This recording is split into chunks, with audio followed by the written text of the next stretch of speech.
लेकिन दया, तुमने फोन पे ये क्यों कहा था कि एसीपी साहब ने तुम पे गोली चलाई? क्योंकि वो शायद मुझे ऐसा ही कुछ याद आ रहा है। मगर दया, अभिजीत की गन से गोली क्यों चलाऊंगा मैं? सर, ये चाल है डीसीपी चित्रोली की चाल। एक तीर से दो शिकार सर। हाँ अभिजीत, पहले हम तीनों खत्म हो जाएंगे और फिर वो अंडरकवर कॉप्स को बलि चढ़ाकर। क्या हुआ था उस रात बता? सर, उस रात मैं शूट अभिजीत, शूट नहीं, शूट अभिजीत, गोली मत चलाना, नहीं नहीं, शूट अभिजीत, गोली मत चलाना।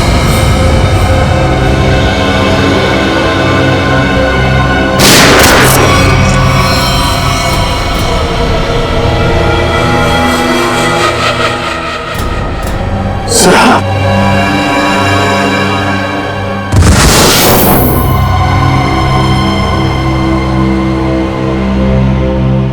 अब समझ में आ रहा है कि जब मैं वहां पर पहुंचा तब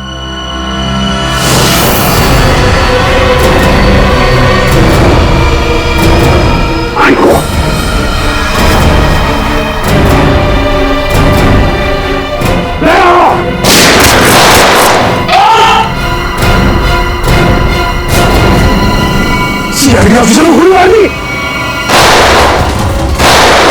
भाग भाग भाग भाग।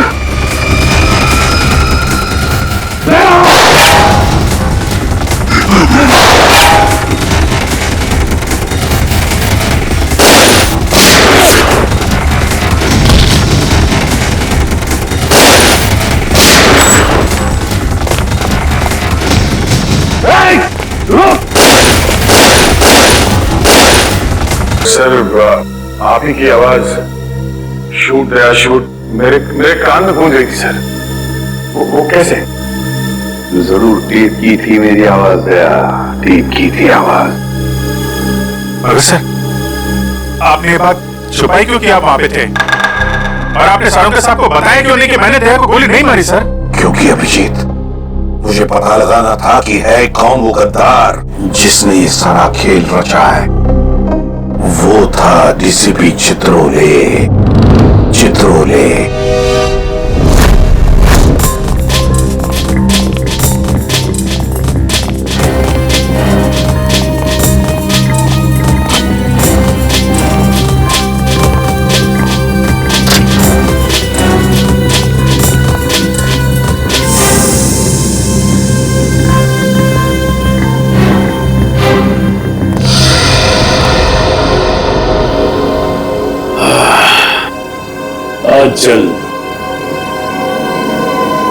आज जल्द इस शहर से सीआईडी का वो हाथ हट जाएगा जिसने इतने सालों में यहाँ गुनाह बरतने नहीं दिया। और उसके बाद जन्म लेगी पाप की ऐसी दुनिया जिसका सबसे बड़ा पापी होगा मैं। बॉस, आपका फोन है। हेलो, हाँ बोलो। क्या एसीपी अभिजीत पर दया तीनों में चले गए? ये हुई तो बात। इतनी मीठी खबर जैसे कारों में किसी ने ढेर सारी जलेबी की चाटनी डाल दी। वाह वाह वाह। जब से होश संभाला है इसी पल का इंतजार कर रहा था। अब अगले 1 घंटे में एक मीठी खबर और सुनाता हूं। इन तीनों की मौत की खबर। मौत।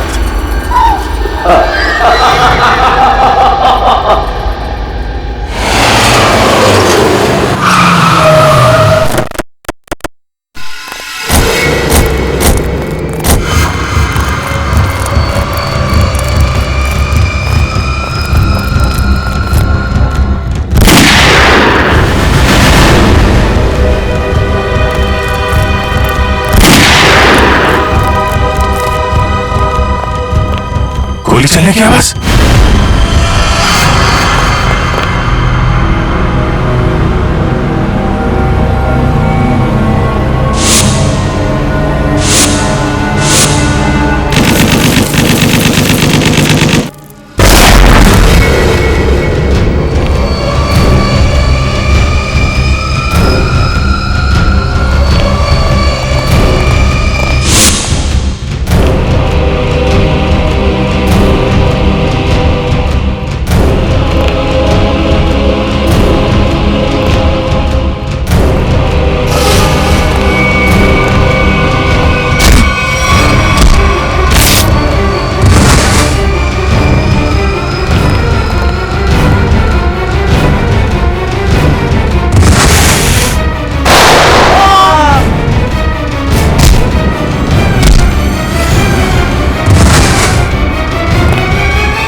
अरे बॉस, ये क्या कर दिया आपने? अगर जहरीली गैस नहीं डालते तो ये तीनों में मार डालते।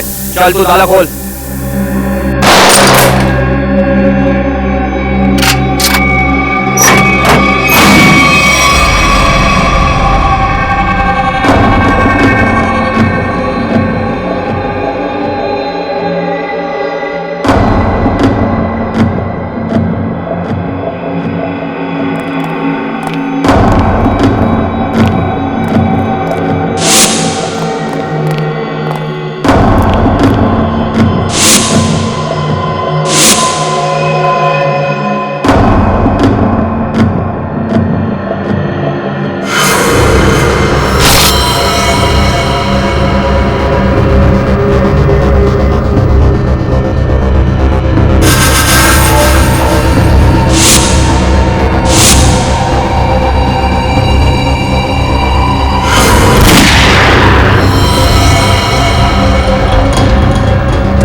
ठीक हो?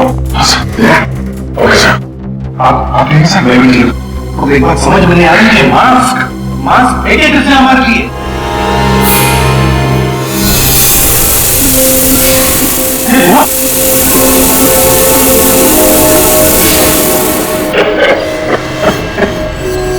मास्क यहाँ से फेंका है किसी ने सर। कोई तो है जो हमारी मदद कर रहा है, हमें बचाना चाहता है। और वो जानता था कि हमारे ऊपर हमला होने वाला है, इसलिए उसने वो मास्क भेजे। सर वो उस खिड़की से देखा था उसने वो मास्क, वहां पर जो खिड़की थी सर।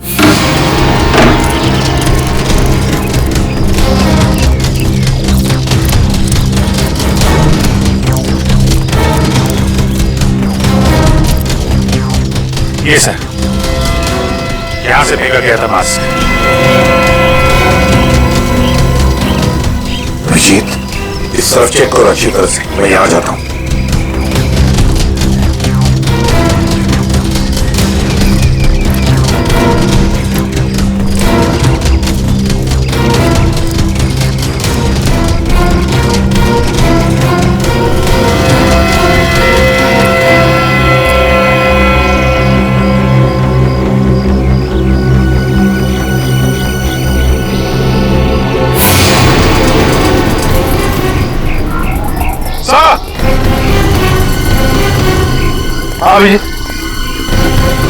ये अरे आप जानते हैं इसे? हाँ मुकेश, हमारा अंडरकवर कॉप। मैं आपका ब्राइट ऑफिसर मुकेश। वादा किया था मैं इससे कि इस पर एक खरोच तक नहीं आएगी। इस बार भी मैं हार गया अभिजीत, नहीं बचा पाया मैं अपना ऑफिसर को। इनकी कुर्बानी बेकार नहीं जाएगी, छोड़ेंगे नहीं हम उन्हें सर। हाँ अभिजीत, नहीं छोड़ेंगे हम। डोरा आ गया। मिठाई के डिब्बे कहाँ हैं? मिठाई बॉस? अरे भाई काजू कतली, तू तो जानता है ना कि काजू कतली मेरी फेवरेट मिठाई है। वो बुरिया नहीं लाया है? चल कोई बात नहीं। अरे मैं जानता हूँ तू भी उतावला हो रहा होगा मुझे गुड न्यूज सुनाने के लिए। बोल। गुड न्यूज नहीं मिली बॉस। मैंने उन्हें फोन किया लेकिन उन्होंने फोन नहीं उठाया। मुझे लगता है कुछ गड़बड़ है। नहीं का तो फिर यहाँ क्यों चला आया तू समय बर्बाद करने के लिए? वहां जाके देखना चाहिए था क्या चक्कर है।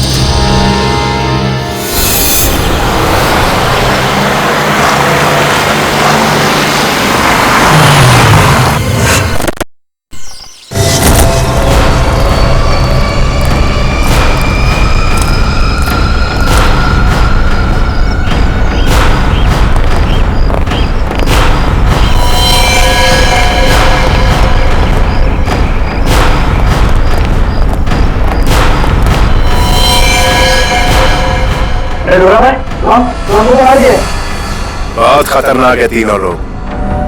दिमाग, ताकत और फुर्ती सब कुछ है इन तीनों के पास, इसलिए जरा सी भी गलती नहीं होनी चाहिए। चारों तरफ ढूंढो उन्हें और देखते ही गोली से उड़ा देना।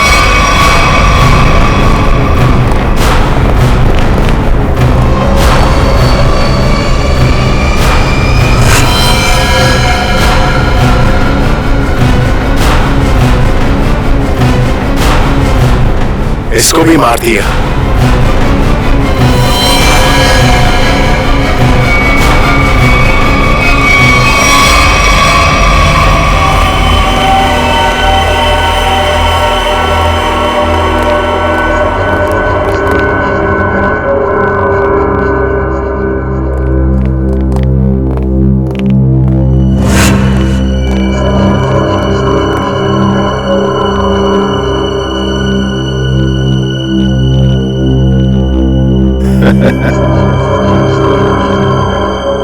ये गया।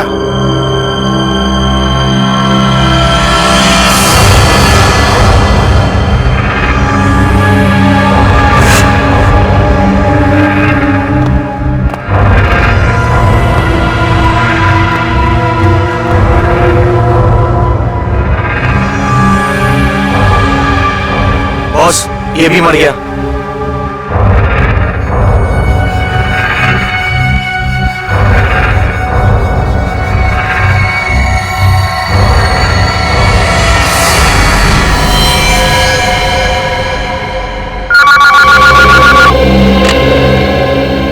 बोल, तेरे काजू कतली खाने का वक्त आया या नहीं?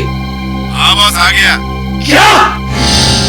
यानी कि एसीपी अभिजीत और दया तीनों खत्म मर गए? Yes boss. अरे वाह वाह वाह डोरा, क्या खबर सुनाई तूने। अब एक काम कर, इस इलाके की जितनी भी मिठाई की दुकान है और उनमें जितनी भी काजू कतली है सब खरीद ले। Okay boss.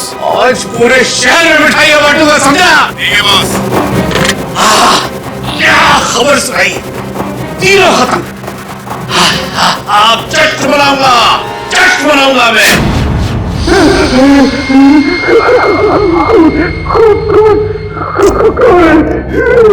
सामने क्यों नहीं आते?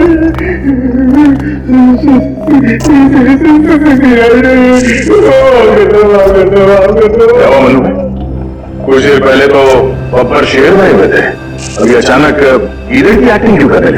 गलती हो गई, छोटा भाई समझ के माफ कर दो। दया मुझे को माफ नहीं, साफ करता है। क्या करता है?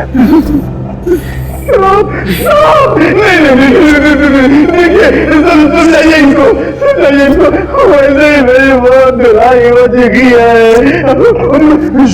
शरीफ आदमी बन गया हूँ, शरीफ इंसान। तो फिर अपनी शराफत का सबूत दो। क्या सबूत चाहिए? बोली। पता चाहिए उस आदमी का जिसने ये सारा खेल रचा है। कुमार साहब का पता? मैं तो कहता हूँ, वाकई मुझे नहीं पता वो कहाँ रहते हैं, नहीं पता। ये तो कह रहा था सर कि शरीफ आदमी बन गया है। यहाँ तो शराबत की एक बूंद भी नजर नहीं आ रही।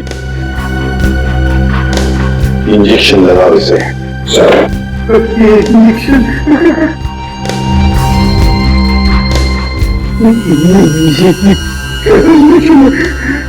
ये शराफत का इंजेक्शन है।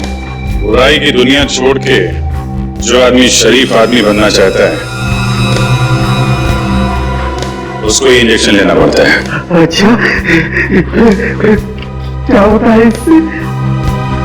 कुछ नहीं, इस इंजेक्शन के लगते ही तुम्हारे शरीर के पुर्जे में इतना दर्द होगा कि तुम दर्द के मारे कांपने, और तुम्हें तुम्हारी जिंदगी के सारे पाप याद आ जाएंगे और तुम पश्चाताप के आंसू बहाओगे।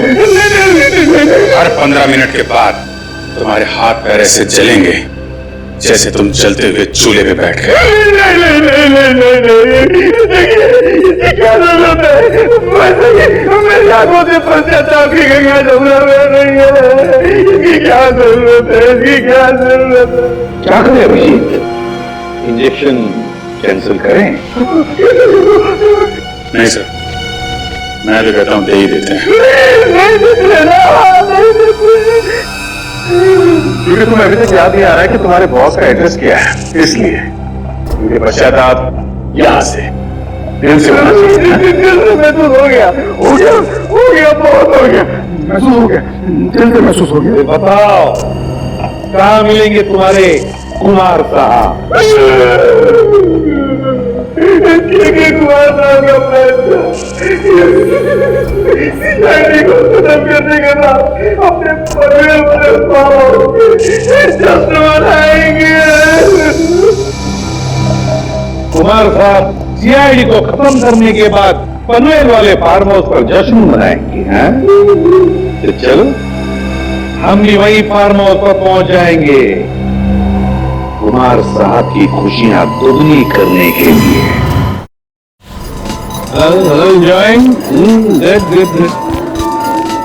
अरे वाह कुमार साहब, क्या पार्टी दी आपने, अरे मजा आ गया। हाँ भाई, यही कुमार की स्टाइल है।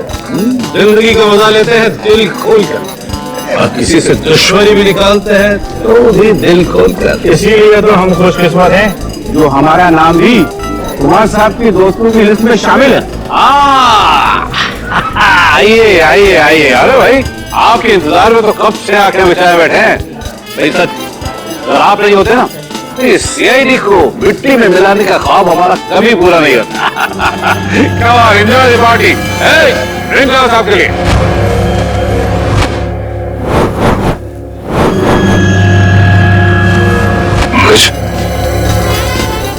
ये है वादनी। कुमार साहब, वो वक्त कब आएगा जब आप हमें आपकी खास पेशकश दिखाएंगे? अरे बस आया ही समझो। आप लोग तो जानते हैं भाई, कुमार कला का कदरदान है। इसलिए मैं आज की शाम और आप लोगों के मनोरंजन के लिए इस देश की 3 सबसे खूबसूरत, हसीन और बहुत ही टैलेंटेड डांसर्स को बुलाया है। इस महफिल की 4 चांद लगा देंगे वो। वाकई अगर कुमार साहब मैं गलत नहीं हूँ तो आप उन डांसरों को जरूर 80s के गानों में डांस कराएंगे। बिल्कुल ठीक पहचाना भाई। आप लोग तो जानते हैं कि मुझे फिल्मी गाने बहुत पसंद है, और वो भी 80s के। अब ये कोई भी गोली नहीं चलाएगा। हमें कुमार को जिंदा पकड़ना है, जिंदा। क्योंकि वही एक जानता है कि बिरकू और कल्लू को तुम दोनों ने नहीं, बल्कि उसके गुंडों ने ही मारा है। चलो अपने अपनी गन फुल गाड़ी में रखो। चलो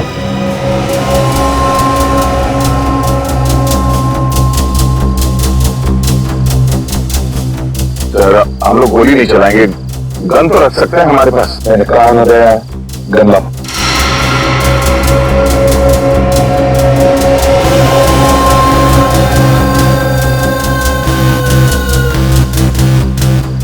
अभिजीत,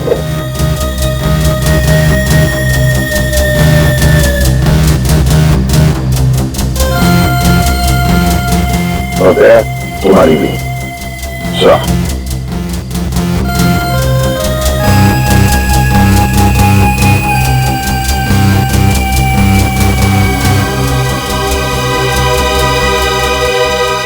देखो,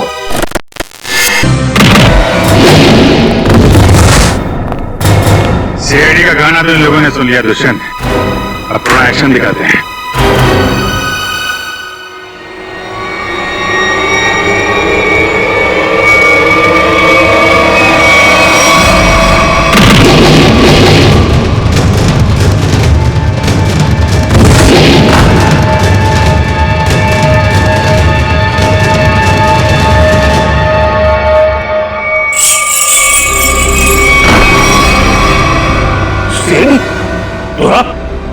तू तो कहता था ये लोग सब खत्म हो गए। मैंने तो इन सबकी लाशें देखी थी वहां पे। अगर सीआईडी वालों को ऊपर पहुंचाना इतना आसान होता तो तुमसे पहले जितने जिम्मोरों ने कोशिश की वो सब कामयाब हो जाते हैं। अरे मैं तो तुम लोगों को बड़ा शरीफ समझता था, बड़े दगाबाज दिखे तुम लोग।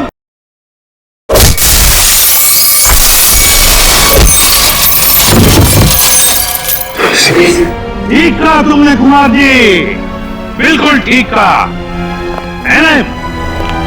क्योंकि मैं कभी सपने में भी सोच नहीं सकता था कि एक सीआईडी ऑफिसर कभी दगाबाज हो सकता है, कभी गद्दार हो सकता है। ये देख क्या रहे हो तुम लोग? इसीलिए खिला पिला के मोटा किया था तुम लोग को। चलो घूम लो सबको। भाई साहब, गोलियां चलाने का कोई फायदा नहीं है। गोलियां मेरे पास है। और तू वन में ढूंढ, ये देख।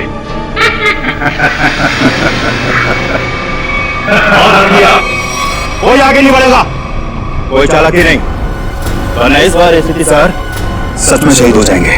बहुत बड़ी गलती कर रहे हो हेमंत, बहुत बड़ी गलती। सॉरी सर, अपने इस ऑफिसर को बाहर तक नहीं छोड़ेंगे। चलिए। बाहर तक छोड़ूंगा जरूर, और बचोगे नहीं।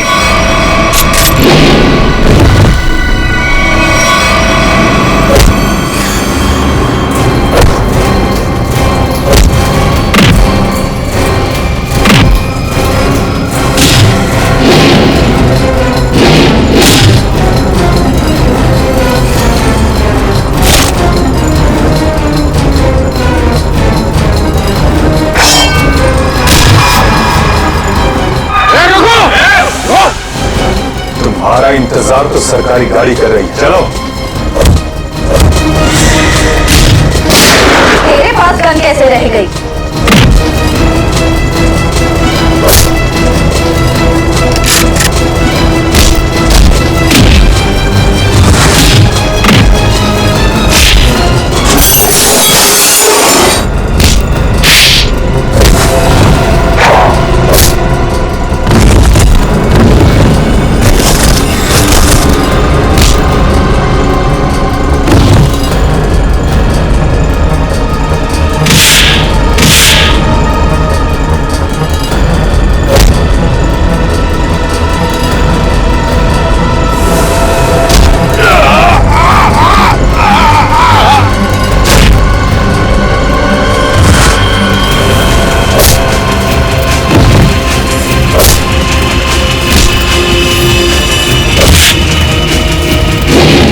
इतना विश्वास किया था तुम पर, इतनी बड़ी जिम्मेदारी सौंपी थी, मगर तुमने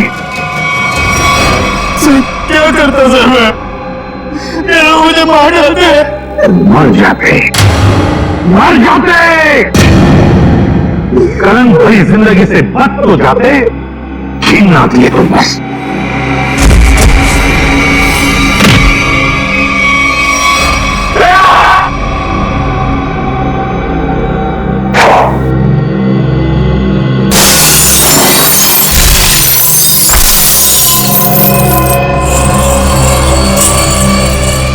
अरे कुमार जी, कहाँ भाग रहे मैदान छोड़ के? आप थक नहीं जाते? देखो तुम्हें मालूम नहीं किससे पंगा ले लो। कुमार कुमार कुमार कुमार नाम है मेरा, एक को मौत की नींद सुना दूंगा। हटो हटो मेरे सामने से। अच्छा, देखो तुम लोग खबरदार मेरे पास है, हटाऊंगा। मैं आपको एक तोहफा देना चाहता हूँ, पूरी सीआईडी टीम की तरफ से और उन तमाम शहीदों की तरफ से जो इस देश के लिए शहीद हो गए।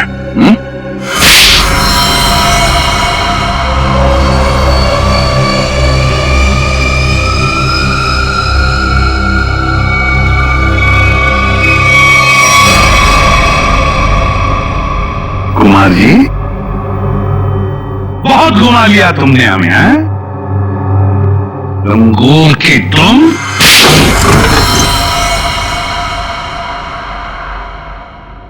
कुमार जी, तुम्हें क्या लगा ये सारा खेल तुम खेल रहे थे हमारे साथ, हैं? सीआईडी का खेल था ये, तुम जैसे चूहे को बिल से निकालने के लिए।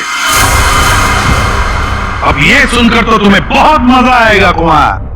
तुमने जो पैसे दिए थे ना, करोड़ों रुपए चित्रोले को अंडरकवर कॉप्स की लिस्ट के लिए, वो लिस्ट नकली थी, वो नाम नकली थे।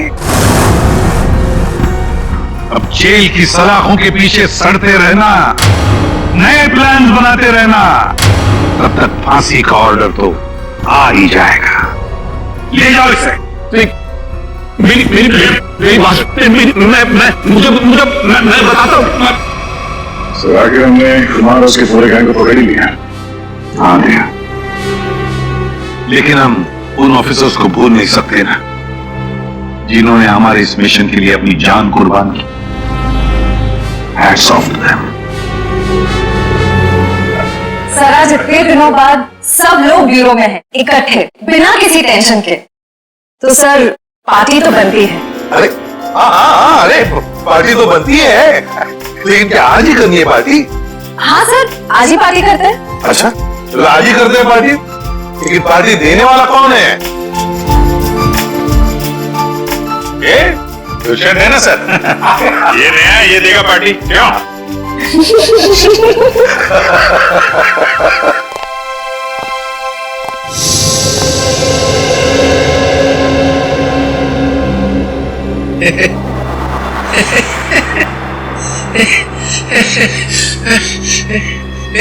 सब लोग हंस रहे, मैं भी हंसता हूं।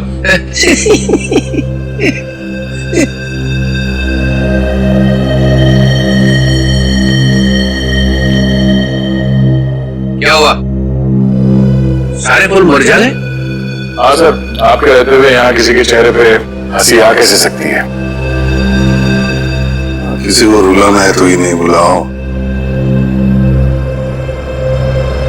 सर, वो नकली लिस्ट देकर आपने जो पैसे लिए थे, वो पैसे कहां थे?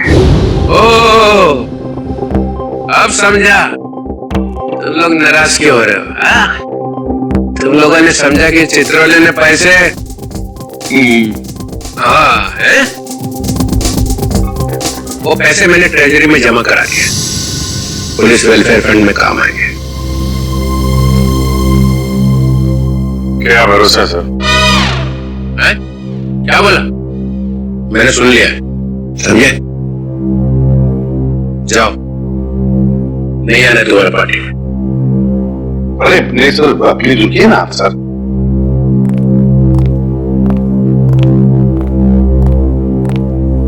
भाड़ में गई पार्टी।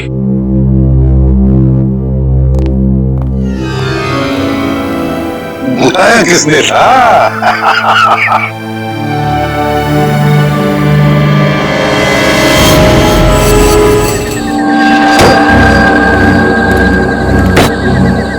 आज का दिन ही खराब है। एक तो ड्राइवर ने छुट्टी ले ली, उसके वजह से फोन का नेटवर्क नहीं लग रहा है। क्या करूं? एयरपोर्ट के लिए लेट हो रहा हूं मैं। यहाँ तो कोई टैक्सी भी नहीं दिखाई दे रही है। रोको रोको रोको!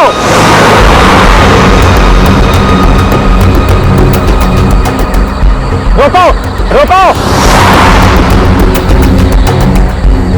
माल है, कोई गाड़ी नहीं रुक रही। टैक्सी!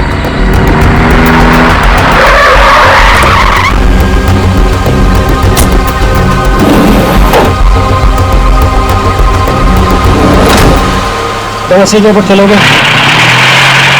अरे अजीब आदमी है, कुछ तो बोलो।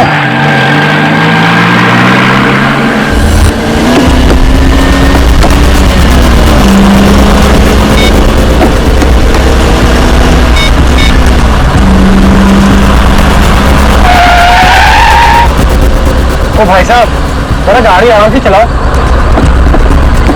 मैं आपसे बात कर रहा हूँ। अरे ये कौन से रास्ते से ले जा रहे हो मुझे? एयरपोर्ट तो दूसरी तरफ है ना। रोको रोको गाड़ी, अभी के अभी गाड़ी रोको। लगता है तुम ऐसे नहीं मानोगे। अभी पुलिस को फोन करता हूँ।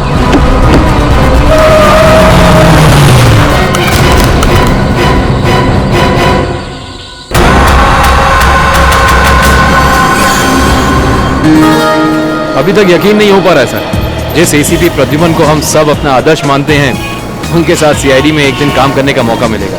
वो सब ठीक है, लेकिन तुम लोगों को अभी भी बहुत कुछ काम करना बाकी है मेरी कसौटी पर उतरने के लिए, समझे? बिल्कुल सर, हम लोग भी यही चाहते हैं।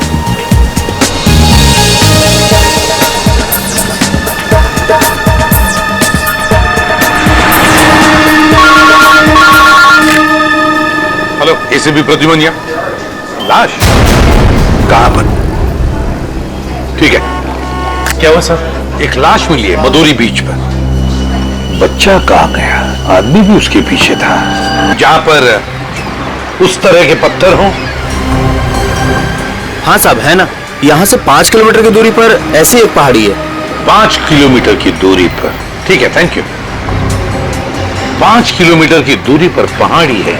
कभी ने काम करो, इस लाश को फोरेंसिक लैब भेज दो और इस आदमी ने जो जगह बताई है वहां जाकर के अच्छी तरह से पूछताछ करो, पता लगा, देखो कुछ पता चलता है क्या। कोई ना कोई सुराग तो जरूर मिलेगा। Yes sir.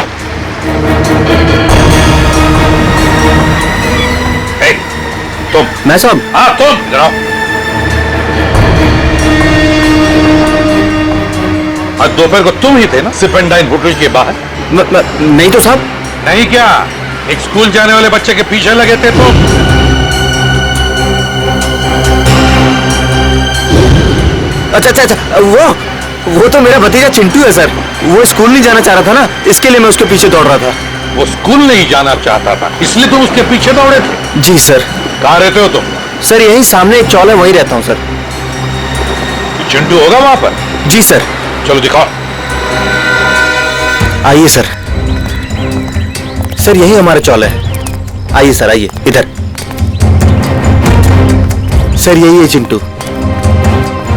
चिंटू बेटा, ये सीआईडी से एसीपी अंकल है, आपसे मिलने आए हैं। हेलो बोलो। हेलो। चिंटू, बड़ा प्यारा नाम है तुम्हारा। स्कूल जाते हो ना, पढ़ाई करते हो? अच्छा चिंटू बेटा, एक बात बताओ, तुम्हें क्या क्या पसंद है? कोई मिठाई पसंद है या स्वीट्स पसंद है या चॉकलेट्स पसंद है या बिस्किट पसंद है? क्या पसंद है? चॉकलेट। चॉकलेट पसंद है? अरे बाप रे, अब तो मुसीबत हो गई। अब तुम्हें चॉकलेट कैसे दें?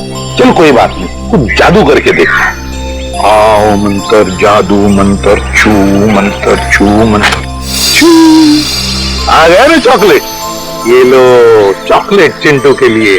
अच्छा चिंटू, और एक बात बताओ, आज सुबह, मेरा मतलब 1-2 घंटे पहले जब तुम स्कूल जा रहे थे तो तुम एमआई रोड पर भागे जा रहे थे, है ना? क्यों भाग रहे थे? वो सर मैं बता रहा था ना, इसे स्कूल नहीं जाना था। आप जरा चुप रहिए,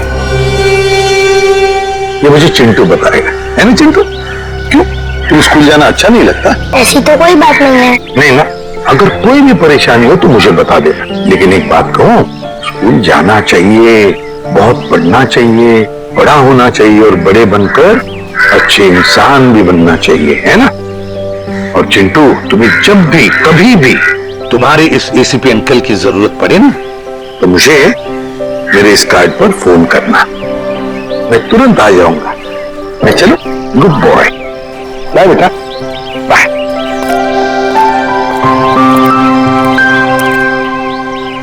बाय चिंटू। ये चिंटू कुछ ना कुछ तो छुपा रहा है, कुछ ना कुछ तो गड़बड़ जरूर है।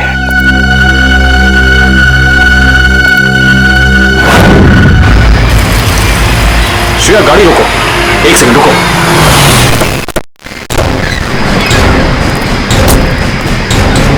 ये देखो, यहाँ पेड़ के नीचे खरोचों के निशान हैं। और ये एक गाड़ी के पेंट जैसा लगता है। हो ना हो यहाँ कुछ ना कुछ तो जरूर हुआ है। सर ये देखिए, टायर के निशान। हो सकता है वो मरने वाला गाड़ी में ही होगा और फिर गाड़ी यहाँ से नीचे गिर गई। आई सी, यहाँ भी निशान है, लेकिन यहाँ घसीटने के भी निशान है। ये देखो, यहाँ से लेके पूरे वहां तक ये घसीटने के निशान। तो कोई और ही कहानी बयां कर रहे हैं श्रेया।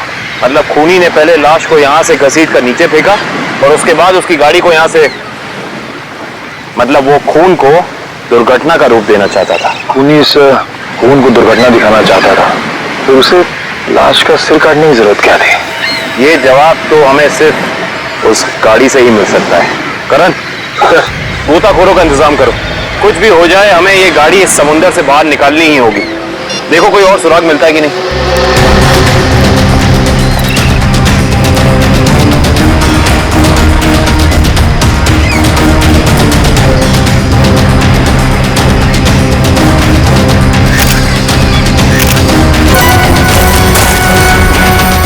सर, आने के सर, वहां से झाड़ी में ये जूता मिला सर। जूता यहाँ पर? ये जूता बहुत महंगा लगता है। सर हो सकता है मरने वालों का हो।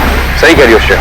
मतलब जब खूनी लाश को घसीट के नीचे फेंक रहा था, तब यहाँ पेड़ों से अटक के ये जूता नहीं रह गया।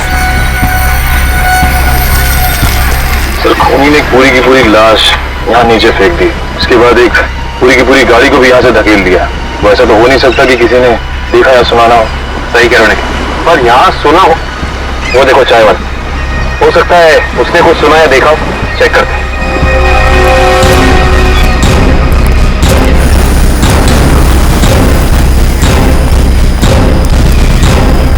हम लोग सीआईडी से। सीआईडी? हाँ, वो कल रात में यहाँ एक खून हो गया है पीछे ज्वाला रोड पे। उसके बारे में पूछताछ करनी थी। आप में से किसी ने कुछ देखा या सुना हो? ज्वाला रोड पे? नहीं साहब, हम लोग तो ज्वाला रोड पे जाते ही नहीं है। क्यों? या अक्सर वहाँ पे ऐसी घटनाएं होती रहती हैं क्या? हाँ, मगर ये घटना कोई इंसान नहीं, वो आत्मा करती है। टैक्सी वाली आत्मा। टैक्सी वाली आत्मा? हाँ साहब, सुना है एक आत्मा टैक्सी चलाती है जो भोले भाले इंसानों को गाड़ी में बैठाकर उन्हें मार डालती है। ज्वाला रोड पर रात को टैक्सी बैठना मौत को दावा देने जैसा है। कैसी बातें कर रहे हैं? इस सदी में भी ऐसी अंधविश्वास की बातें? नहीं साहब, ये अंधविश्वास नहीं है। 3 दिन पहले मैंने खुद अपनी आंखों से देखा है।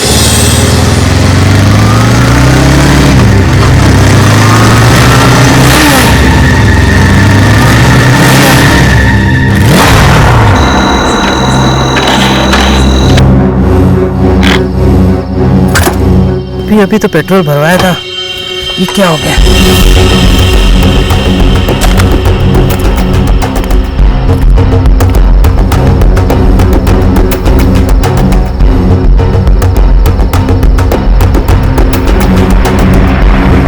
Taxi, taxi!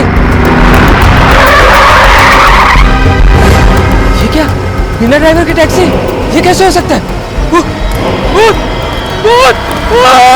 देखिए भाई साहब, ये आपका कोई वहम होगा।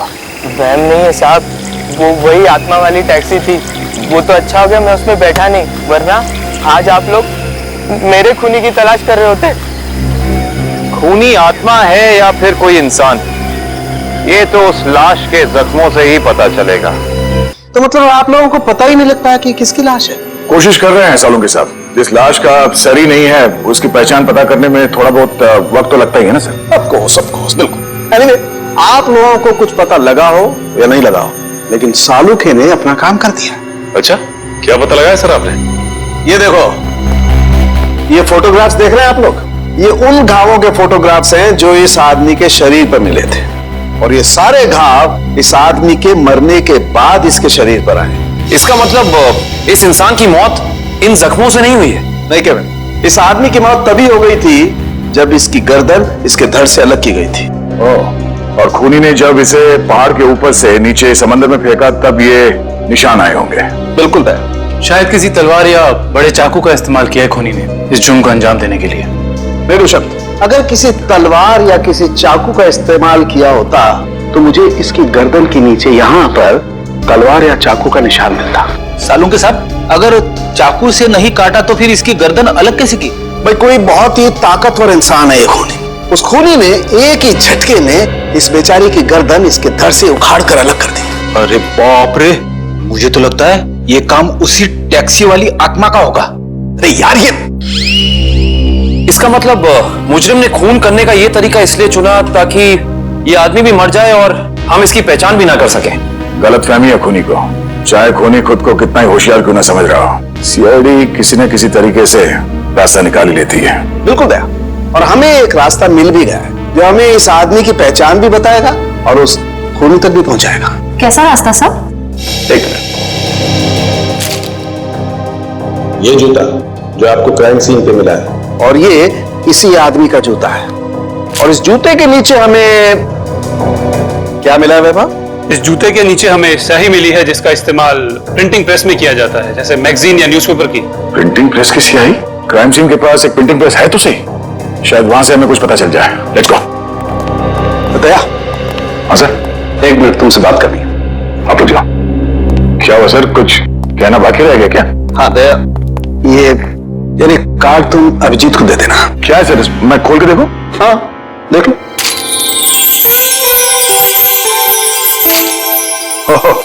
सॉरी का कार्ड? हाँ यार, वो एक्चुअली क्या है, पिछले केस में मैंने अभिजीत को कुछ ज्यादा ही उल्टा सीधा बोल दिया यार, so you know I am feeling. हाँ सर, ये बात तो है। तो कोई नहीं सर, हो जाता है कभी कभी ऐसा। नहीं यार, तो होना नहीं चाहिए। अभिजीत इज वेरी स्वीट, मतलब तुम यार दे देना, कार्ड दे देना। सर ये काम आप खुद क्यों नहीं कर लेते हैं? अरे नहीं यार दया, मैं उसके सामने ये सब बोल नहीं पाऊंगा यार। तुम मेरा इतना सा काम नहीं कर सकते यार दया। नहीं सर, आपका ये काम हो जाएगा। थैंक यू दया। कल तूने टीवी कार की रेस देखी? यार लाल वाली गाड़ी ने एकदम हवा से बातें कर। मुझे काली गाड़ी का ड्राइवर ना बहुत ज्यादा अच्छा लगा। बस 15 सेकंड पहले उसकी गाड़ी बिगड़ दी ने ना, रेस तो वही जीतता। क्या बात है, लगता है आप लोगों को कार रेसिंग देखने का बहुत शौक है। थोड़ा बहुत है, लेकिन आप लोग कौन है? सीआईडी। सीआईडी? बोलिए सर, हम आपकी क्या मदद कर सकते हैं? आप लोग कोई ब्रोशर वगैरह छपवाना चाहते हैं क्या? जी नहीं, ऐसी कोई बात नहीं। हम लोग एक खून के सिलसिले में यहाँ पे आए हैं। खून? हाँ खून। दरअसल हमें यहाँ पास के समंदर में एक लाश मिली है जिसका सर कटा हुआ है। बाप रे। जी, और ये उसी लाश का जूता है जिस पर प्रिंटिंग प्रेस में इस्तेमाल होने वाली स्याही लगी है, और ये वही स्याही है जिसका इस्तेमाल आप लोग करते हैं अपनी अखबार छापने के लिए। हमारे यहाँ तो कोई इस तरह का जूता नहीं पहनता सर। पर शायद इस तरह का कोई आदमी आया हो 2-3 दिन पहले जिसने ऐसे जूते पहने हो। कुछ याद है तुम लोगों को? देखो, ध्यान से सोच के बताओ, और ये फोटो को ध्यान से देखो। इस तरह के कपड़े पहने थे उसने, कुछ याद है?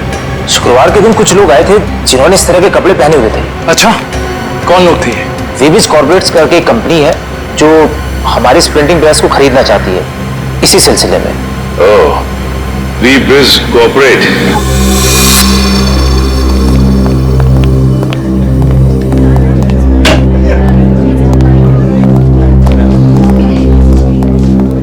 ये कहिए। हम लोग सीआईडी से। सीआईडी हमारे ऑफिस में? जी, शायद आपके ऑफिस में से किसी का खून हुआ है, उसी की तहकीकात हमें हाल आई। किसका खून हुआ सर? यही तो पता करना है। क्यों, आप लोगों को नहीं मालूम है किसका खून हुआ? जी नहीं, क्योंकि उस लाश का सर गायब था। लाश का सर गायब था? ये इतनी बेरहमी से कर? जी हाँ, और हमें शक है कि जिस आदमी का खून हुआ है वो इसी ऑफिस में काम करता था। करण सर, ये है उस आदमी का जूता, पहचानते हैं आप लोग? ये तो अविनाश जी का जूता है, पिछले हफ्ते ही बनवाया था उन्होंने। और इस तरह के कस्टमाइज्ड डिजाइनर जूते तो वही पहनते हैं। खून हो गया उनका? मुझे तो यकीन ही नहीं हो रहा है। लगता तो ऐसे ही है। अच्छा ये बताइए कि क्या शुक्रवार की रात अविनाश बिंजलपुर की प्रिंटिंग प्रेस में गया था? हाँ, हम सब लोग साथ में गए थे, लेकिन 10 बजे वहां से निकल गए थे। अच्छा, अविनाश ने वहां से कोई टैक्सी वगैरह ली थी क्या? जी नहीं, उन्होंने कोई गाड़ी नहीं ली थी, वो तो अपनी गाड़ी से गए थे। इस अविनाश की किसी से कोई दुश्मनी वगैरह? जी उन्होंने कोई बताया तो नहीं था, लेकिन पिछले कुछ दिनों से उन्हें धमकी भरे फोन आ रहे थे। कौन कर रहा था? जी उन्होंने मुझे इसके बारे में कुछ नहीं बताया था, और ना ही पुलिस में कोई कंप्लेन की थी, लेकिन मुझे लगता है ये उसी का काम होगा। ठीक है दिव्या, ये मोबाइल कंपनी में फोन करके पता करो अविनाश की कॉल रिकॉर्ड्स। Yes sir. ये अविनाश रहता कहाँ था? अविनाश जी का घर यही है ना? हाँ हाँ, ऑफिस वालों ने तो यही एड्रेस दिया था।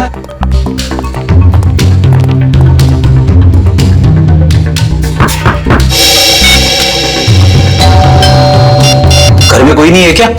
लगता तो ऐसा ही है। अविनाश की पत्नी नेहा का भी फोन नहीं लग रहा। एक काम करते हैं, दरवाजा खोल देते हैं।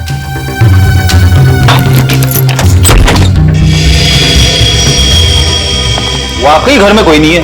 कहीं ऐसा तो नहीं कि किसी ने नेहा जी को भी? चोर चोर कोई है, पुलिस को फोन करो। रिलैक्स मैडम,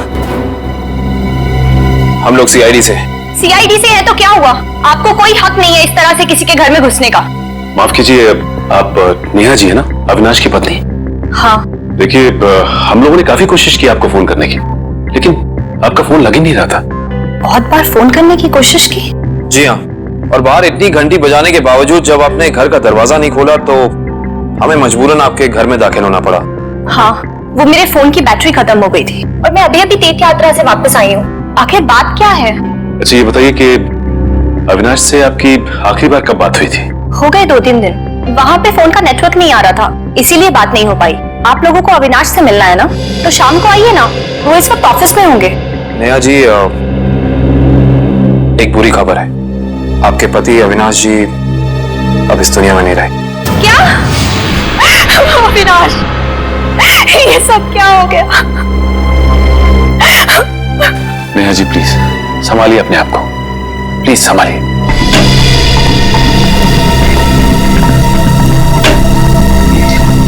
नेहा जी, अविनाश जी के ऑफिस वालों ने हमें बताया है कि पिछले कुछ दिनों से उन्हें धमकी भरे फोन आ रहे थे।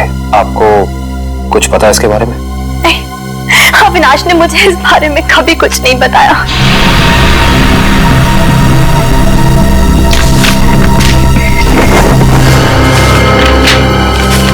सर, डस्टबिन में से ये कागज मिला है, इस पे कुछ लेटर्स चिपकाए गए हैं। ऐसा लग रहा है जैसे किसी मैगजीन वगैरह से काट के चिपकाए गए हैं।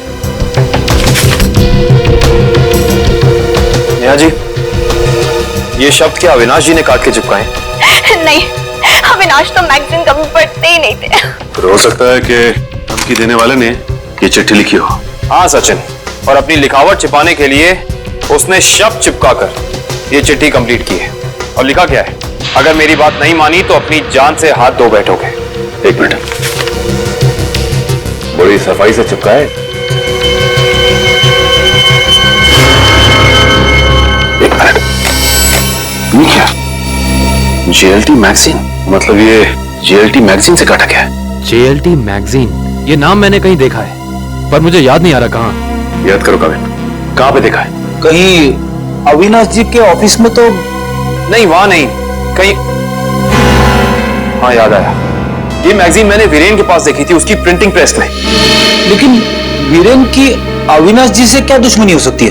रेडी, अविनाश की कंपनी वो प्रिंटिंग प्रेस खरीद रही थी, तो हो सकता है प्रिंटिंग प्रेस के मजदूरों को लगा हो कि उनकी नौकरी खतरे में है। और जैसे ही अविनाश जी प्रिंटिंग प्रेस से बाहर निकले, वीरेन ने उन्हें, ओह आई सी, इस वीरेन से दोबारा मिलना पड़ेगा।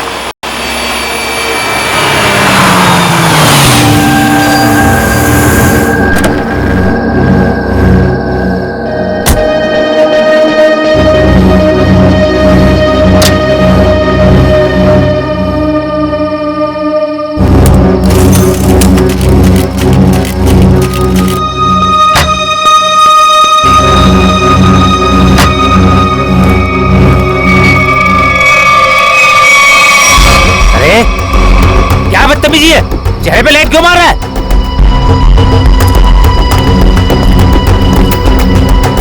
अरे जानता है कौन हूं मैं? अखबार में काम करता हूं। पागल है? रात को भी आ रहा आदमी। लगता है ऐसे नहीं मानेगा तू। आज घर मार खा के जाने का इरादा लेके आया तू। तेरी तो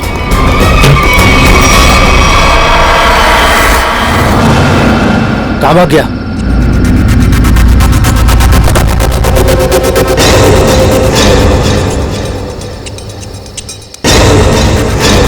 कहाँ भाग गया?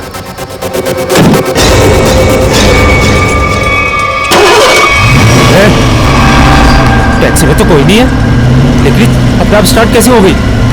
मेरे ऊपर क्यों चला रहा है? लेके जा यार, रोक ले, मेरे ऊपर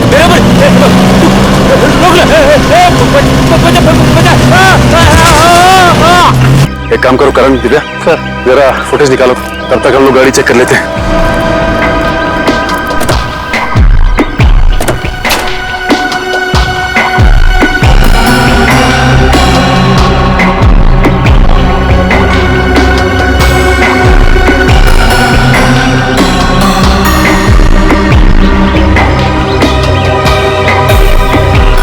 ये क्या है?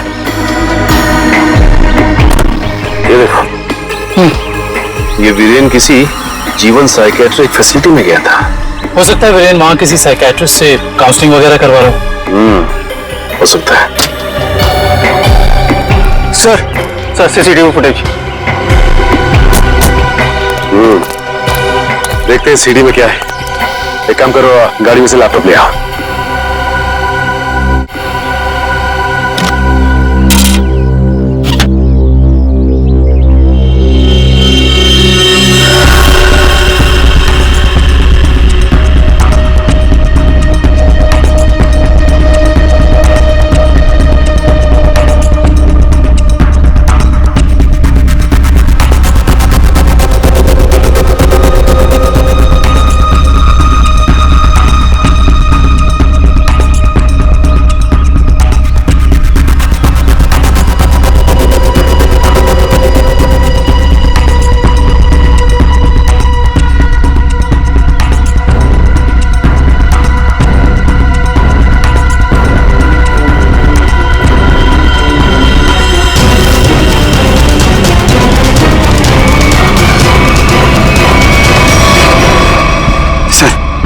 देखिए आप लोगों ने, मैं कहता था ना, आत्मा वाली टैक्सी। जरा ड्राइवर सीट पे जूम इन करो।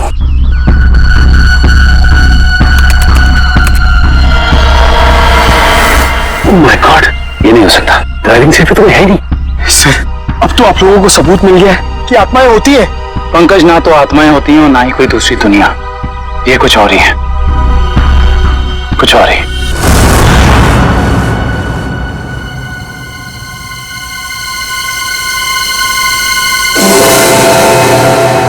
सर हालत बहुत खराब है सर। अगर आज मुझे कुछ हो गया ना, तो मेरी माँ को एक मेरा आखिरी संदेशा दे दीजिएगा। क्या?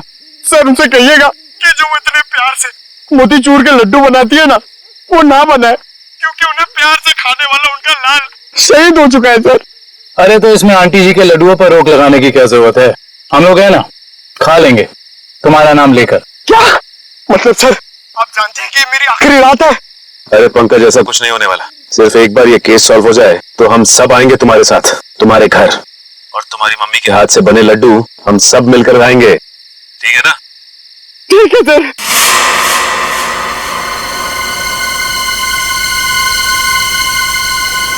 पंकज, शायद कोई आ रहा है। हे भगवान, सर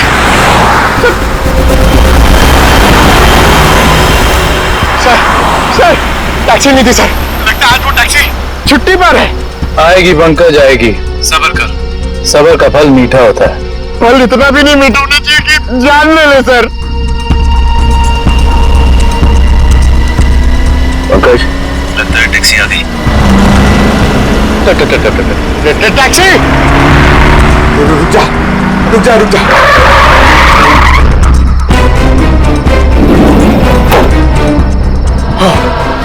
थैंक गॉड, इस टैक्सी में ड्राइवर है। चलो भैया।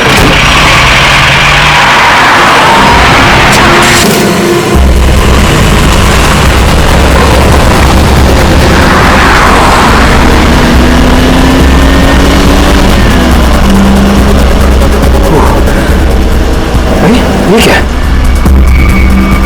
अरे भाई साहब ये ड्राइवर सर सर इस गाड़ी में ड्राइवर नहीं है सर सर सर इस गाड़ी में ड्राइवर नहीं है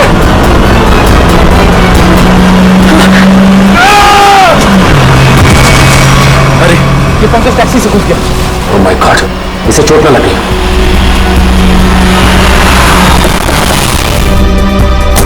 पंकज पंकज पंकज उठो। तुम ठीक हो ना? Pankaj you okay? सर मैं अपनी जान बचाने के लिए उस टैक्सी से कूद गया सर, बिना देर नहीं बैठ पाया। मगर ऐसा क्या हुआ उस टैक्सी में? सर उस टैक्सी का ड्राइवर हवा में गायब हो गया सर। उस टैक्सी में कोई ड्राइवर ही नहीं है। अरे पंकज ऐसा कैसे हो सकता है? ये तुम्हारा वहम तो नहीं है? ये मेरा वहम नहीं है सर, मैं अपनी जान बचाने के लिए कूदा हूँ सर, ये मेरा वहम नहीं है। ड्राइवर ही नहीं है उस टैक्सी में सर। टैक्सी सीधी गई है? हाँ सर वही गई है।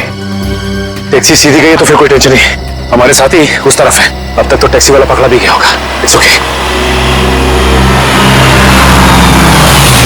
वीडियो श्रीरत मैंने तुम्हें कहा था कि निकलिस पॉइंट पे रुको, तुम लोग यहाँ चले आए। ये वहां कोई टैक्सी आई क्या? नहीं तो वहां पे तो कोई टैक्सी नहीं आई। ऐसा कैसे हो सकता है? ये सड़क तो बिल्कुल सीधी है, ना कोई राइट ना कोई लेफ्ट, तो फिर टैक्सी गायब कहाँ हो सकती है? सर हम पिछले 3 घंटों से वहीं इंतजार कर रहे हैं, वहाँ कोई टैक्सी नहीं आई। सर कहीं उस ड्राइवर की तरह वो टैक्सी भी तो गायब नहीं हुई? नहीं पंकज नहीं, ना ही ड्राइवर गायब हुआ है और ना ही कोई टैक्सी। ये जरूर कुछ और ही चक्कर है, हम लोगों की आंख में धूल झोंकने का चक्कर। सर कहीं ऐसा तो नहीं कि उस टैक्सी वाले ने टैक्सी कहीं छुपा दी हो? नहीं फ्रेडी ये नहीं हो सकता, ये एक ही रास्ता है और यहाँ पे ना टैक्सी छिपाई जा सकती है और ना गायब हो सकती है। सर एक चीज तो मैं आपको देना ही भूल गया, ये देखिए सर, ये मुझे सीट के नीचे मिला था टैक्सी में। अविनाश का ड्राइविंग लाइसेंस। इसका मतलब है कि जिस रात अविनाश का खून हुआ उस वक्त उसका ये वॉलेट उसी टैक्सी में छूट गया था। ये क्या? ये तो बिल्कुल वैसा ही पास है जैसे हमें वीरेन की गाड़ी में से मिला था, साइकेट्रिक क्लिनिक का पास। इस वीरेन और अविनाश का कुछ तो संबंध जरूर है उस साइकेट्रिक क्लिनिक से।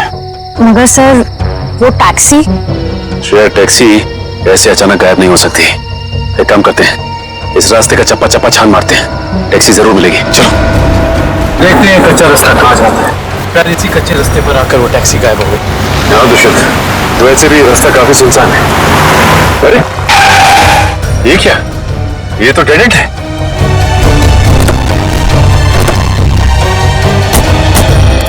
अगर टैक्सी यहाँ से गई भी होगी तो यहाँ से आगे नहीं जा सकती। लगता तो यही है, यहाँ तो आगे बस ये दीवार। एक मिनट, ये देखो दुष्यंत, पैर के निशान ये दीवार के पास आके खत्म हो जाते हैं। ये बात तो है। दुष्यंत, इस दीवार के पीछे जरूर कोई ना कोई खुफिया रास्ता है। हो सकता है सचिन, और ये भी हो सकता है कि यहाँ कोई खुफिया बटन या लेवर हो जिससे ये दीवार हट जाए और हमें वो जगह दिख जाए जहाँ वो टैक्सी गई है।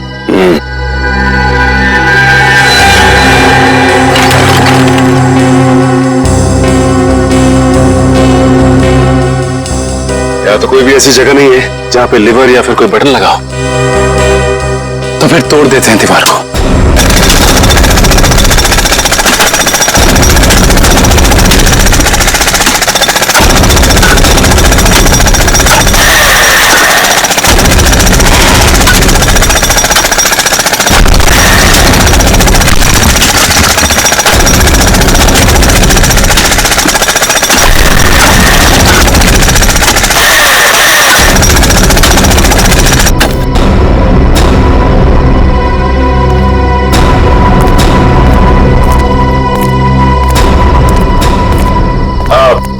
तुम लोग जा सकते हो।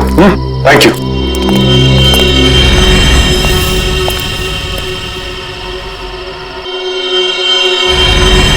ओह माय गॉड, तो ये वो जगह है, मगर टैक्सी तो दिख नहीं रही। इसका मतलब यहाँ से बाहर निकलने का कोई दूसरा रास्ता भी है। लगता है ये है वो दूसरा रास्ता। यहां से बहुत प्लानिंग के साथ किए जा रहे हैं ये काम, और इसी प्लानिंग की कोई ना कोई कड़ी हमें यहां जरूर मिलेगी।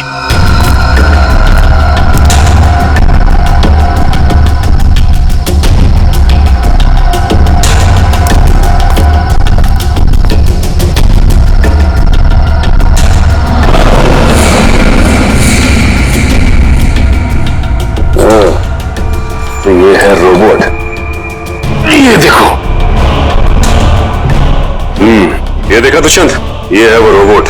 लगता है उस आत्मा वाली टैक्सी का ड्राइवर यही है, रिमोट से चलने वाला। हाँ सचिन, और इसी रोबोट के बाजू का इस्तेमाल किया गया होगा अविनाश के सर को उसके शरीर से अलग करने में। एक मिनट, हाँ, इसके हाथ पे यहाँ पे खून भी लगा हुआ है। अब इससे पहले कि ये खूनी अपना अगला मर्डर प्लान करे, पकड़ना होगा उसे। दोनों की मौत हो गई है। इन दोनों की मौत हो गई? जी हाँ, इन दोनों को किसी ने मार डाला है। डॉक्टर साहब, आप ये बताएंगे कि ये दोनों आपकी क्लिनिक में कुछ दिन पहले आए थे क्या? हाँ, हमारी क्लिनिक में एक मरीज है रीचा, उसी से मिलने आए थे। दोनों अकेले आए थे या साथ साथ? साथ आए थे। कह रहे थे कि दोनों दोस्त हैं और रीचा से उनकी पुरानी दोस्ती है। ओह, दोनों दोस्त थे। तो फिर वीरेन ने अविनाश का जूता कैसे नहीं पहचाना? इसका मतलब ये वीरेन हमसे कुछ छुपा रहा था। अच्छा, ये रीचा से मिल सकते हैं हम? हाँ, आप जरूर मिल सकते हैं, लेकिन एक बात है, बहुत मुश्किल से रीचा की हालत में सुधार आया है, तो आप उससे कोई ऐसा सवाल ना पूछिएगा जिससे वो परेशान हो जाए। आप चिंता ना कीजिए, हम समझ सकते हैं। करण, इशिता, तुम दोनों यही रुको, हम रीचा से मिलकर आते हैं। आइए।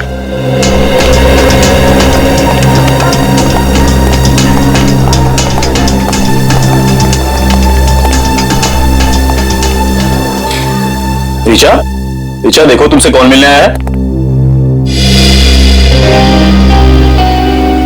हेलो रीचा, मेरा नाम काविन है, ये सचिन है और ये फ्रेडी। हम तीनों सीआईडी के लिए काम करते हैं। सीआईडी? जी हाँ ऋचा जी, इन फोटोज को ध्यान से देखिए। इन्हें पहचानती हैं? ये आपके दोस्त अश्विन और ये वीरेन। ये दोनों कुछ दिन पहले आपसे मिलने आए थे ना? देखिए ऑफिसर, मुझे नहीं लगता है कि रीचा आपके सवालों का जवाब दे पाएगी। प्लीज डॉक्टर, खूनी तक पहुंचने के लिए हमारा रीचा जी से बात करना बहुत जरूरी है। खूनी? हाँ रीचा, खूनी। तुम्हारे इन दोनों दोस्तों का खून हो गया है, इसके बारे में कुछ बता सकती हो हमें?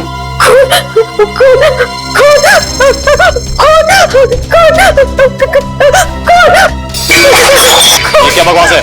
वो लड़की इस कमरे की चार दीवारी से बाहर निकलती, आप इसे खून के बारे में सवाल बोल रहे हैं? Richa, come down.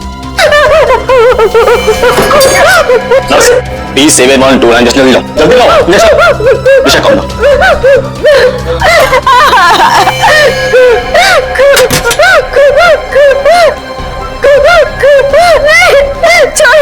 छोड़ो मुझे।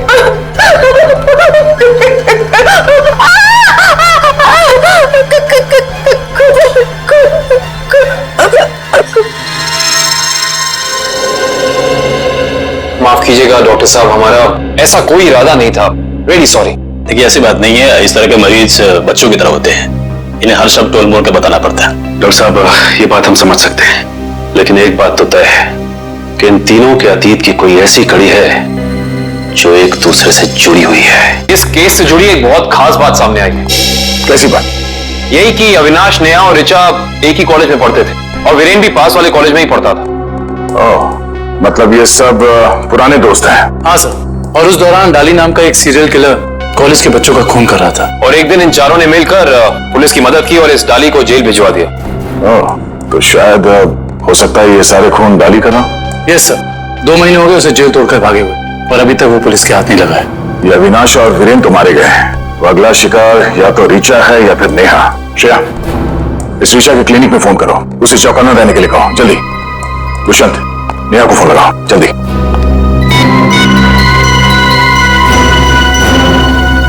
नहीं सर, नेहा फोन नहीं उठा रही। नेहा फोन नहीं उठा रही? कहीं ये खूनी नेहा तक पहुंच नहीं गया? देखिए, आपको कुछ गलतफहमी हुई है, मुझे छोड़ दीजिए। देखिए मुझे मत मारिए, मैंने आपका क्या बिगाड़ा है? क्या बिगाड़ा है? मेरे पति का खून कर दिया, मुझे विधवा बना दिया, और पूछते हो कि क्या बिगाड़ा है? देखिए, मैं ऐसा क्यों करूंगा भला? ज्यादा भोले बनने की कोशिश मत करो, मैं सब जानती हूँ। तुम अपने पापा की मौत का बदला लेने के लिए आत्मा बनने का ड्रामा कर रहे हो। इसका मतलब मेरे पापा को तुम ही लोगों ने मारा है? हाँ, और अब तुम भी अपनी आखिरी सांसें यही लोगे। चलो बाप बेटे का मिलन करवा दूं। मिलन तो अब तुम्हारा होगा। आप नेहा जी है ना, अविनाश की पत्नी? हाँ। जेल की सलाखों और फांसी के फंदे के साथ। सीआईडी? हाँ, आप लोग यहाँ? हाँ, हम यहाँ। बोलो सर, मुझे बचा लीजिए सर, ये मुझे मार डालेगी। डरो मत, कुछ नहीं होगा, हम लोग कुछ नहीं कर पाएंगे। तुमने इसके पापा का खून किया? अब गड़े मुर्दे उखाड़ने का कोई फायदा नहीं है। सच तो ये है कि खून इसने किए हैं। पहले अविनाश, फिर वीरेन, और अब तीसरा नंबर मेरा था। मैंने सोचा इससे पहले ये मुझे मारे, मैं इसे मार दूं। सर मैंने किसी को नहीं मारा है सर। सर मुझे तो ये भी नहीं पता था कि मेरे पापा का खून हुआ है। मैं तो समझ रहा था सर कि वो एक एक्सीडेंट है। कार एक्सीडेंट ही था वो, गलती हुई थी हमसे, लेकिन उस गलती के बदले तुमने दो खून कर दिए। मैंने किसी को नहीं मारा है। ये सही कह रहा है। अविनाश और वीरेन का खून एक सीरियल किलर डाली ने किया है, जो तुम लोगों से बदला लेना चाहता है। डाली? हाँ डाली। कॉलेज के वक्त तुमने उसे जेल भेजा था ना? इसका मतलब डाली ये सारा खेल रच रहा था। ये सब आत्मा बनने का ड्रामा।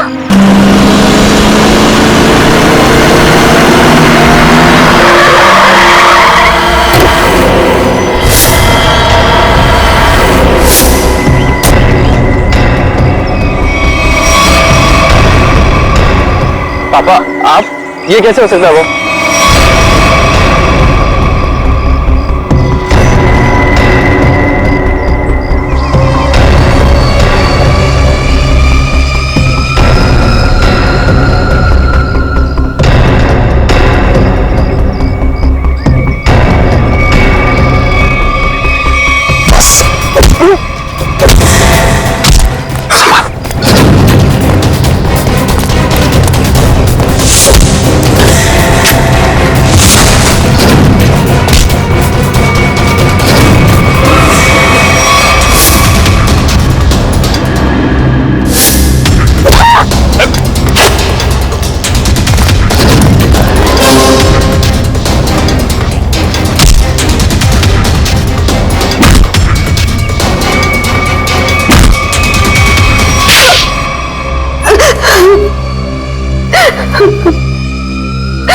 क्यों किया तुमने ये सब?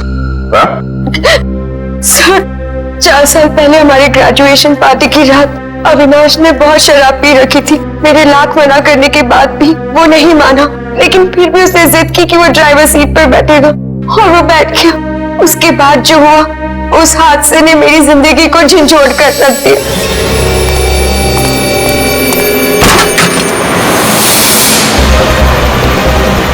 गाड़ी मुझे चलाने तो तुमने बहुत पी रखी है। डरो मत रिचा, पीने के बाद मैं और भी सेफ गाड़ी चलाता हूँ।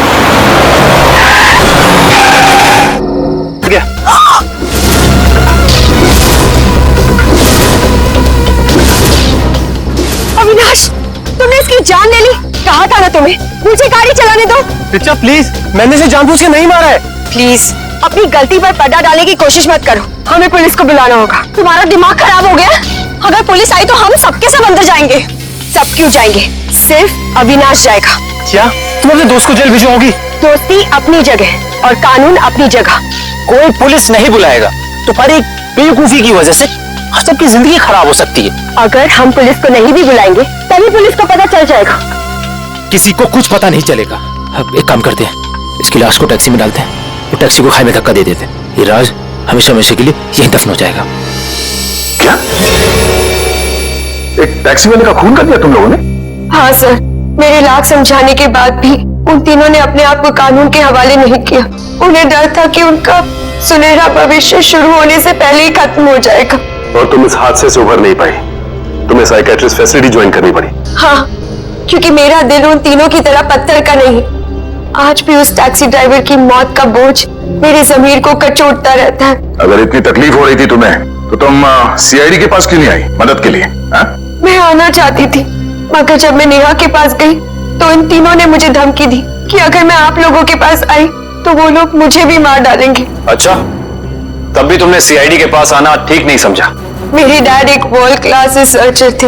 उन्होंने एक नई तकनीक का आविष्कार किया था, जिससे गाड़ियां रिमोट कंट्रोल की मदद से चलाई जा सकती हैं। अच्छा, इसलिए बदला लेने के लिए तुमने एक ऐसी टैक्सी का इस्तेमाल किया जो रिमोट से चलती है, जिसमें एक रोबोट बैठा था। हाँ, जैसे मेरी जिंदगी भी एक टैक्सी की वजह से बर्बाद हो गई, उन तीनों का भी अंत उस टैक्सी की वजह से ही हो। मगर जब हमारा ऑफिसर पंकज टैक्सी में बैठा था, तब तुमने उस रोबोट को गायब कैसे किया? पेनिक्लिन हुआ केमिकल के जरिए। उसका असर इतना खतरनाक होता है कि खुद ब खुद देखते ही देखते अपने आप चीजें नष्ट हो जाती है, कुछ कुछ एसिड की तरह। बहुत लंबी प्लानिंग की थी तुमने खून करने की, मगर क्या फायदा हुआ? पकड़ी गई ना। अगर पहले सीआईडी के पास आती मदद के लिए तो शायद तुम्हें फांसी नहीं होती। हाँ क्या भाई, कुछ पता चला? सर उस बच्चे चिंटू के बारे में सब कुछ पता चल गया है। क्या? उसके माँ बाप गांव में रहते हैं, लेकिन बेहतर पढ़ाई के लिए उसके माँ बाप ने उसके चाचा के घर शहर भेज दिया। लेकिन पैसे के लालच में इस चाचा ने उस बच्चे से बाल मजदूरी कराना शुरू कर दिया। चाचा चिंटू से बाल मजदूरी करवाता है? बाल मजदूरी? तो फिर ऐसे चाचा की एक ही जगह हो सकती है, एक ही जगह, काल कोठरी। गंदे नाले के कीड़े बच्चे पे हाथ उठाता है। हाँ? अरे तुम कहां भाग के जा रहे हो चाचा जी? तुम्हें तो जेल में जाकर पत्थर तोड़ने हैं। अच्छा करेक्ट, ले जाओ इन दोनों को। थैंक यू चिंटू अंकल, मुझे यहाँ काम करना बिल्कुल अच्छा नहीं लगता था। देखो चिंटू बेटा, तुम्हें कोई काम करने की जरूरत नहीं है, समझे? तुम स्कूल जाओगे, अच्छी तरह से पढ़ाई करोगे और बड़े बन जाओगे। और सिर्फ तुम ही नहीं, तुम्हारे सारे दोस्त भी, और उन सब का ख्याल हम रखेंगे, है ना? तो बताओ, खूब खूब पढ़ाई करोगे ना? हाँ, मैं बड़ा क्या पिता एक सीआईडी ऑफिसर बनूंगा और जिम पर मिटा दूंगा। अरे वाह! चलो इस बात पर हम तुम्हें चॉकलेट खिलाएंगे और चाहिए तो आइसक्रीम भी खिलाएंगे, और जो कुछ मांगोगे वो सब देंगे, तुम्हें भी और तुम्हारे इन दोस्तों को भी। चलो बच्चों, चलो इन्हें ले चलो।